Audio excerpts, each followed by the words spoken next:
Good morning, afternoon, or evening, wherever you're at, ladies and gents. I am Kura Isagami, your resident Tinkerer and Medarotter, and this is the Medarot News Network, bringing you all the latest developments and happenings with our favorite pet fighting robot series. Now, first of all, I do have to apologize ever so slightly before we do get into this week's episode. Unfortunately, I will not be able to get my model up and running for this week's episode since I am fighting just a little bit of an eye injury. I am doing fine right now, thankfully, got it all taken care of and on the mend. But felt that the injury might kind of mess with my eye tracking and decided to forego it this week.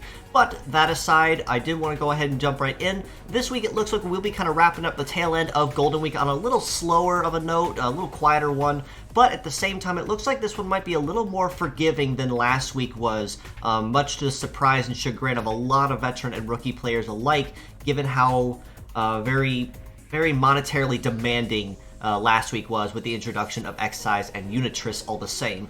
But as you see here, despite that, we are getting a little bit of reprieve with a couple of reruns and a brand new model and a returnee from an early days of Medarot 3, kind of showing up the tail end of Golden Week here. In this week's episode, I have thus named Shimmering in Gold. Now, starting up with the gacha banners that we have going on this week, as you see here, the first of which on the docket is the brand new model and the returnee from Medarot 3, the last of the Mythical Beasts and the Kings. It is KRN0 Genius, the Kirin type, with a kit of Rebirth, Charge Plant, Charge Drain, Biped Legs, and the Popper leg ability. Genius is also capable of meta change, where it basically gets the exact same kit, word for word, except however, it exchanges Rebirth for Confusion, which gives it a little more of an offensive stance when used on the field. In addition to him, we also have everyone's favorite Asura type, ASR0 Spanag Manog, with a kit of Deathlock, Fire, Napalm, Float Legs, and the Shura leg ability. And then last but not least, we also have everyone's favorite Garuda type, GAL0 Garutman, with a kit of Level Drain, Double Melt, Biped Legs, and the Auto Charge leg ability. And as you see here, Garutman is also indeed capable of meta change, where it exchanges its kit for Fire, Melt, Time Attack, its leg type to Flight, and its leg ability to Breakneck for extra speed and extra chances for that DOT status. Now honestly, as you see here, all three models are rather shiny with their golden colors this week, kind of befitting the theme that we are going for. And honestly, all three models are pretty solid one way or another. Spanag early on when the game first released naturally did make its place very early on with one of the fastest float legs in the game at the time, and still is relatively speedy even today, of course with a non-heavy deathlock. Genius, on the other hand, I think is going to be the really big MVP this week, though, for anyone that is choosing to go after him, given that it is currently going to be the only male Medarot in the game that is capable of a Rebirth skill, which, of course, just to go over it briefly, will revive fallen allies back on the field. So naturally, that will make Genius a very high ticket item, especially for EX trials where, say, females are not allowed and they have perhaps the inability to use as such Particle or Revive Angel or even Artemis to a point to keep fallen allies back on the field and keep the fight going. Now, in terms of fierce battles we have this week, one second here, there we are. In terms of fierce battles we have this week, a lot of returnees this week. No one special or no one brand new, it looks like this month, and it's going to be all tank legs this week. Starting up the docket with BRA0 Land Brachio with a kit of Anti-Air, Double Beam, Tank Legs, and the Bullet Rain leg ability. And then in addition, we also have HPP0 Hippopotamus with a kit of Stealth, Double Break Hammer, Tank Legs, and the Trap Buster leg ability. And then last but not least, we also have WZEA03P2 Shisaku-2 with a kit of Charge Buster, Press, Power Rifle, Tank Legs, and also with the Trap Buster leg ability.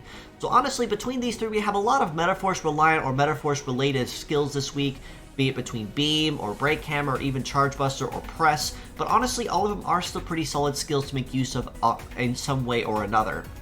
The Trap Buster leg ability may not be super handy, but it is still honestly something really handy to have just in case someone decides to use the passive aggression route on the field.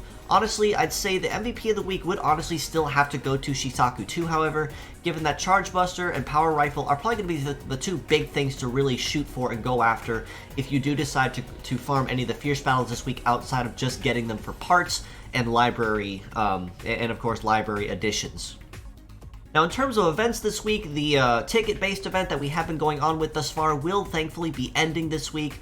That much to the thankfulness of a lot of players, as it was very physically and very monetarily demanding, as I mentioned. Much to my surprise, honestly. I was figuring and I was kind of hoping that with the introduction of how they chose to go about it, with both Excise and Unitress having their own special ticket, that it would mean that they would both be entirely optional.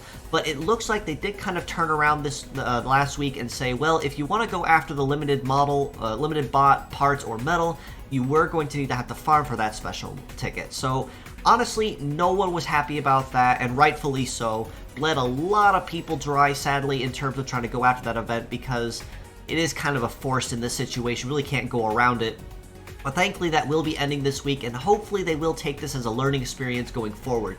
But what is taking its place this week is a Golden Week event that you can challenge for a limited time to earn rewards and ruby shards. So this is a good way to stock up on your emergency ruby supply, much like I have been, to a point where I may not redeem all my ruby shards right away, and maybe just kind of hold on to a few of them as a just in case, and have kind of like a nest egg on the back end, just in case I may need an extra set or two.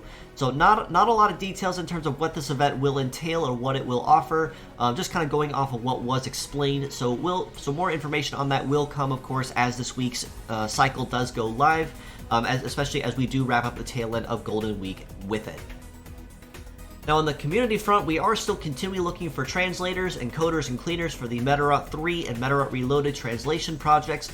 Now, earlier this week, I was able to get a hold of Variant and Adwisit, two of the main heads of the Medarot 3 translation project, and speak with them in particular about the Medarot 3 project and how it's been going. And based on what we did describe, just kind of as a TLDR for those that haven't watched it, the progress has been going fantastically well. A lot of menus and a lot of HUDs have been finished. Primarily, it's mostly just translators that they need, because there are a lot of lines of text that need to be translated in order to actually have this translation project finished, and if we do want to proceed with others. So naturally, that being said, if you are versed in Japanese, or even have some coding or cleaning under your belt with some time on your hands, we are more than appreciative of any effort that you'd be willing to provide or contribute. And if you do have any questions on that, you're more than welcome to reach out to me, or join our Discord in the link provided and in the comments below, and get you up to speed and up to date on what has been finished and what needs to be done leading up to this point.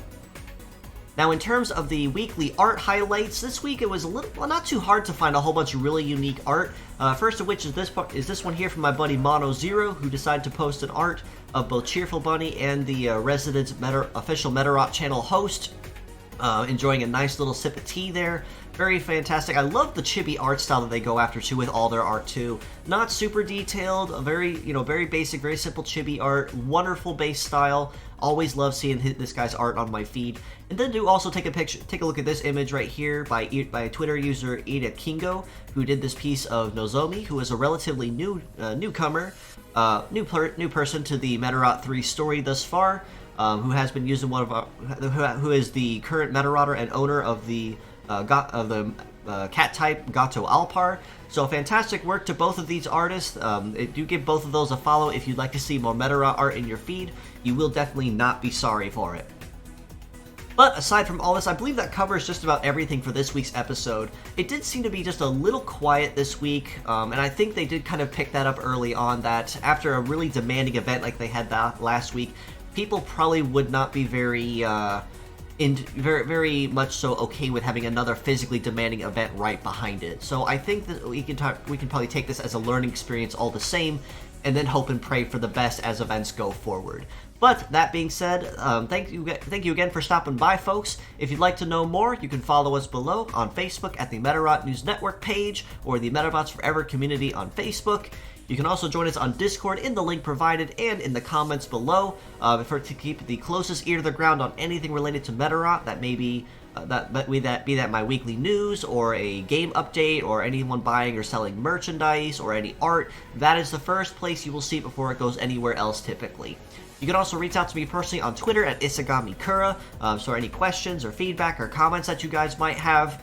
My DMs are always open. Feel free to give me a shout. More than happy to start up a conversation and talk about all things Medarot, or even something else if you decide to start up a conversation with something else. Do also give these fine friends of mine a follow as well. Callie Dory, who also on Twitter at Eru4, who also runs the Metabots OOC page and the daily Metabee page as well. That started up fairly recently for your daily Medarot content added to your Twitter feed, as well as a wonderful streamer to have and poke your head in on every once in a while. Do also give my buddy Aruben a follow as well at Aruben Thelior, who also streams occasional Medarot content on their channel, be it between playing something on the early games like Medarot 2 Core, or even doing some gacha and PvP on Medarot S. But aside from all this, thanks again for stopping by, folks. It's always happy to have you in for a visit. Until next time, this is your host, Kura Isagami of the Medarot News Network, signing out.